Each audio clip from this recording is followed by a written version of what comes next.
अस्सलाम वालेकुम दोस्तों वही खबर आ गई जिसका आप सब लोगों को बड़ी बेचैनी से इंतज़ार था। हक और सच की फतह हुई है। मकारों, झूठों और गद्दारों का मुंह काला हुआ है। लाहौर की अदालत ने इमरान रियाज खान साहब को रिहा कर दिया है। हक और सच की फतह हुई है। झूठों, करप्ट, गद्दारों का मुंह काला हुआ है। आज इमरान रियाज साहब की और सच की, हक की, राह रास्त पे चलने वालों की फतह हुई है। इमरान रियाज खान को लाहौर की कैंट कचहरी ने रिहा कर दिया है।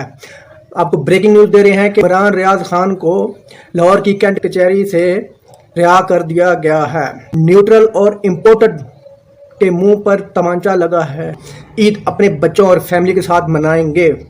इम्पोर्टेड और उनके हैंडलरों की पूरी कोशिश थी कि इनको ईद इनकी इसी तरह कचहरियों में और हवालात में और जेल वगैरह में धक्के खाते हुए गुजरे। इनकी पूरी कोशिश थी, लेकिन सच और हक कहने वाले के साथ अल्लाह ताला की ताकत होती है। पिंडी की कचहरी ने भी वो केस उठा के इनके मुंह पे मारा था।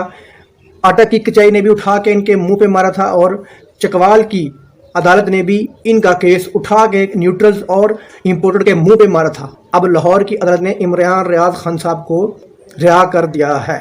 दोस्तों, मजीद अपडेट के लिए हमारे चैनल को सब्सक्राइब करें। अल्लाह हाफिज़।